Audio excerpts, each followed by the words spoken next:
Ladies and gentlemen, welcome to another edition of our podcast. My name is Carl. And I'm Holly. I'd like to welcome you to another wonderful edition of Cults, Coffee, and Conversation. How are you doing, Holly? I'm doing well. Thank you, Carl. Excellent. I hope you folks enjoyed the Ayum Shinrikyo. Little international love there, or should I say cultish love. Once again, give us 5 stars. Let us know what you think. Give us the feedback. We need it to get up that algorithm of, what are we, arts and leisure? No. It's culture and... Culture and appropriation. No. It's culture and leisure? No. Something like that. Whatever. Yes. We want to get up the algorithm, guys. We want to be number one. Number one in your hearts. Number one in your podcasting systems. We want to say thank you to everyone who has already made comments. We love the feedback. Like I said, I know I'm repeating myself, but I don't care. I'm just in a good mood because we have rolling out a new edition of what we are doing, a new belief system. But before we get into that, don't forget to hit us up on Facebook at Cults Coffee and Conversation, Instagram Cults Coffee Convo, Twitter at Cults Coffee Con 1. That is Cults Coffee Con and the number 1. And also we do have our email at cultscoffeeconvo@gmail.com. And there's another way of also reaching out as well. Holly, take it away. Yes, you use your voice memo on your smartphone, and you record a message, and you send it off to cultscoffeeconvo@gmail.com. Excellent, excellent. Thank you very much, Holly. Now, let's get in. Well, wait, before we get into our cults and our conversation about cults, let's talk about our coffee. Holly, what are you drinking?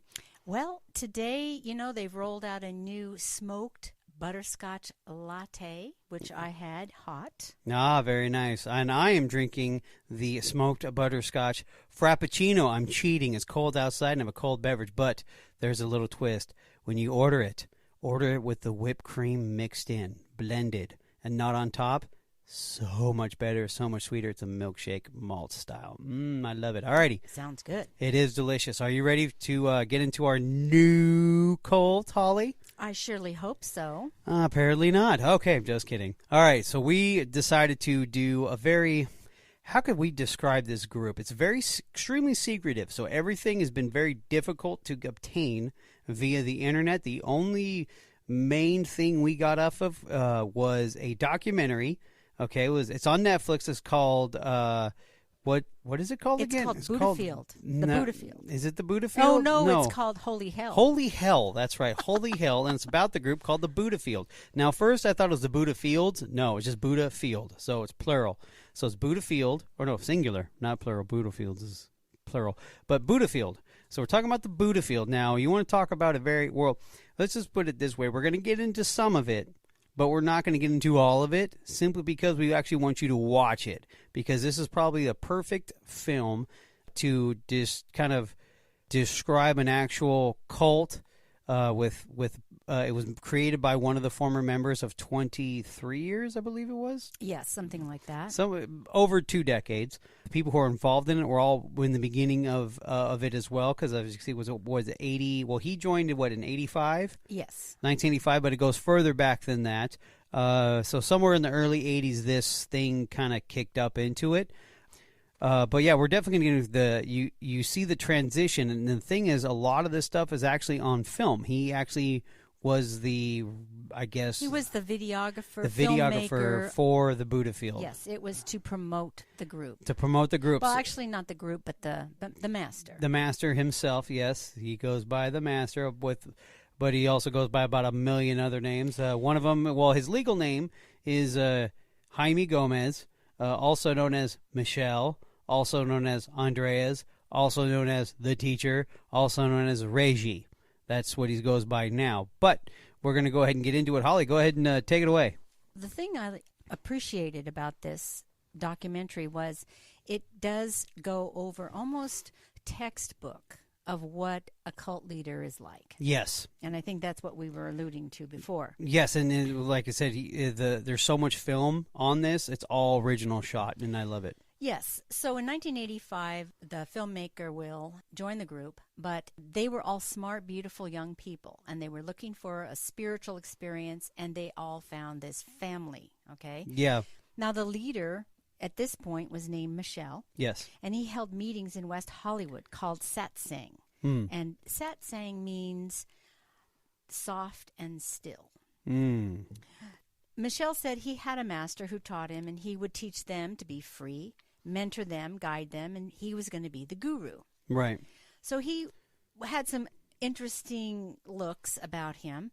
He wore Speedos a lot. Yeah, pretty much I think 99% of the documentary films and the films he did, he's in Speedos. Yes. Very, very odd. And he wore Ray-Bans. Now, this is in the 80s. Ray-Bans were very popular. Yes. He was dancing. He had contemporary music, spoke 4 or 5 different languages, and is very artistic. Well, he's also an attractive guy. Yes. His physique is very appealing to both men and women. Well, he was a dancer. He was a Yes. ballet dancer. Yes. And an actor. And he did dance with the Oakland Ballet at one point. Yes. He was humorous. He was witty, and he was playful like a child. He told his followers to drop all their ideas of what they thought they were supposed to be.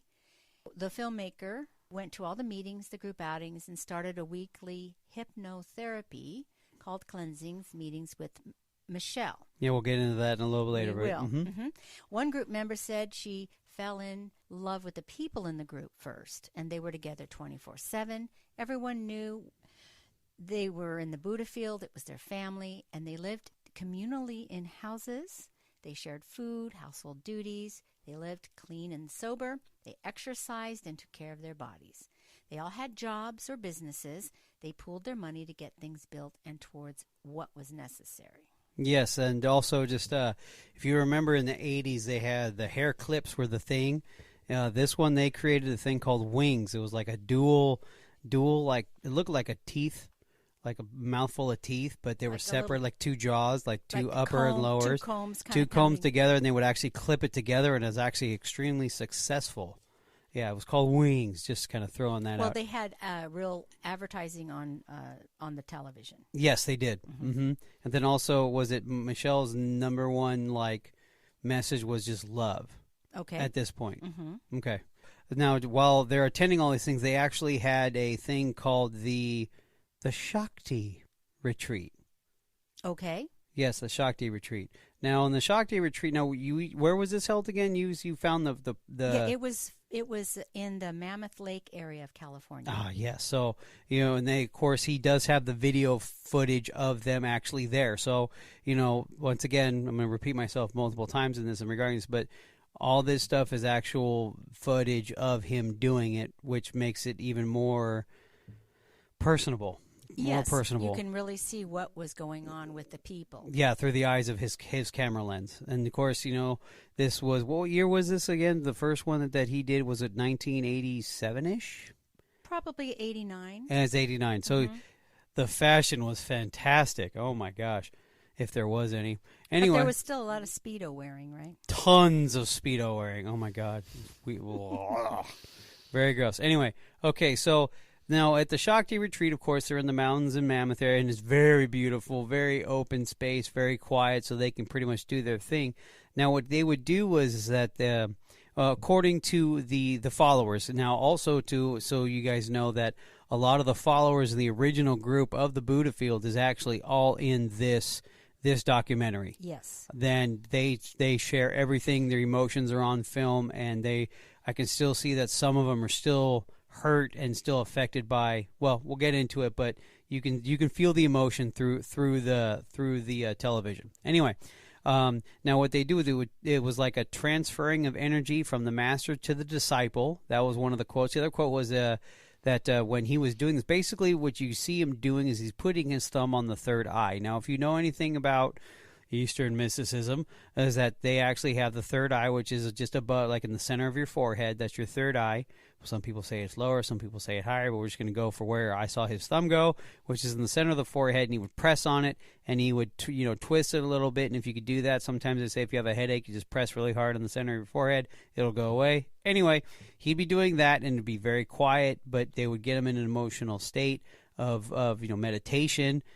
Like I said, he used hypnotherapy a lot, so it's one of the things where, if you've ever been hypnotized before, this guy's doing it on a daily basis. Anyway, so one of the followers said that his body was convulsing when he first. It was the first time they doing it. Another one said when he touched me, I was no longer myself. Also, another one says I was blitzed out and high, but with no drugs. Another one said it was a profound experience. Electricity was happening all through his body. Another one said it was flashing light and the sounds of like a jet airplane. He was just all into the emotional part of it. Now, while you're going through all this kind of, ritual or whatever they're doing, there's more than just the Shakti that is just an outing, but there's something else that's the ultimate step to take us to enlightenment. Now, this is called the knowing. Now, Holly, you can get in more detail about the knowing. Go ahead. Okay, yeah, the knowing. This was when Michelle told the group during this retreat there'd be a day set aside where they could come and ask him for the direct experience with God. He called it the knowing. Yes. So this is what their enlightenment was. The knowing is based on a book called the Bhagavad Gita. Oh boy, here we go. Bhagavad Gita. Yes, where Krishna reveals the direct experience of God to his disciples. So people thought that this was what they were looking for, to see, taste, and know God. They were willing to give up everything for the promise of enlightenment. Now, this is a theme that we've heard from other groups that we've actually covered before, yes. And also they show in the video to where he's mentioning that this is going to be the revealing of God to you in its purest form. Wow. Purest form. Go ahead, I'm sorry. That's okay. So not everyone would be able to receive it, though. That's correct. It's just because you ask doesn't mean you're going to get it. Well, yeah, because basically what he would say, he would go off, and after they're done with all their emotional ups and downs or whatever, and they do show the emotional stuff that they did. They did a lot of stuff on the getaway, but he would always let them know that there's a day that he's going to have open to where he's going to ask you who wants to receive the knowing. And if you think you went all the way up there not to receive it, you're an idiot. So, of course, they showed when he asked, everyone raised their hand. Go ahead. Right. So he would be sitting in the woods on a big throne chair. Very kingly. Yes, and he would be you'd have to actually walk towards him there was a distance between the group and him. Yes, and the one person would guide him up to a certain point, and then they'd have to go on their own path to approach him. Yes. So he'd be on this big throne chair, and he would ask the person in front of him, "What do you want?" And they would reply, "To receive the knowing." He would act doubtful. At first, he would ask them, "You'll have to give up everything. Are you sure you want to receive it?" They would say, "Yes, of course." And then he would say, "Well, I'm going to know if you're telling the truth or not." Right. He would then say, "You are not ready for it yet?" Yeah, he would either give it to you. He does have the video of people who did receive it, the filmmaker. He would actually have their emotion. They were like overwhelmed with emotions. Now, if you were not, that was... You were still overcome with emotion only on the negative side. But on the sadness, yes, that is correct. Because you would be lacking. Yes, okay? You would feel inadequate, is what Emiliana would say. She was the one that was there with one of the longest members there, and she saw people. I'm sorry, am I stepping over? No, that's okay. No. She was saying that she didn't receive it, but my brother and my sister received it. My two brothers and sister received it. She was there longer. She saw people who've barely been there get it, and she questioned why not, and it was just like explained off. Kind of thing to, they're old souls or whatever. And I looked at it as when watching that, it was more like a popularity contest. Right. That's just my opinion, and she had devoted her whole life and worked like a slave for 6 years. Yeah, her sister was mentioning that when she got it, her sister got it, and her sister obviously popped up on screen saying that she worked like a dog, like a slave for him. And for him not to get it, she thought it was BS. But, of course, it's all a manipulation. Of course. That's his way to power and control. Yes. Carl, talk about what happened after all of them went up there. Sure. So basically, actually, he starts walking down. Of course, remember, this is all recorded on a camcorder. he starts walking down after giving everyone their either yays or nays and regarding the knowing. And you could see some people coming back from it, like just you either had, like I said, on the left-hand side, people were just like all in wonder and just in euphoric stages of happiness. And you saw the others where they're just crying, bawling their eyes out. He also zoomed in on one of the disciples, as they call them, just glossed over. Everything is in the eyes. With this documentary, the eyes play a key role in this because you can see the change in how they are. The people who received, quote unquote, the knowing, it was very glossed over, very just in a transient state. But there is a scene where he's walking down from, off his throne, coming down from the mountain, where he's met with a group of the people who got the knowing, and they're like to me it was creepy because I'd be like, I gotta go, but they're just giggling like little children and just like just they look like they were drunk. And he mentions like, are we drunk, like drunk off love, ha ha ha. But it was something like when you look at these people, you're just like, oh man, you guys are missing at least a can out of a 6-pack. But the eyes itself, like I said, the eyes again, you take a look at their eyes, are just glossed over. Now the thing we talk about gets more in depth with as far as this going culty is like it hasn't done enough. They have a thing called to serve the master. They kind of explain, to serve the master, here are some of the responsibilities. You had body workers. Now, body workers are people who do massages, and they only massage him. Okay, let's just put it out there. It's only service to him, and that's it. No one else gets to benefit from it. So you had body workers who just constantly massaged him. He also, you had to work out a lot with him. Now, wait, the body workers also did adjustments? Yes, they did adjustments too. Okay. But we'll get into that in a little further. Oh, okay. Then, now, if you were one of the servers to the master, he would always, and of course, you surround yourself with, at this time it was about 200 people, right? Somewhere in there. It was a pretty large group. That he would always say to them that they're just using him as an excuse. People bow down to Jesus. They bow down to Buddha. They do that all the time. I'm just that person that you're bowing down to. For certain, and he said, I'm nothing. I'm an excuse, is what he was saying. The more he said that, the more people would actually show him more devotion. So it was kind of like reverse psychology. And he uses the dance, ballet, as a discipline.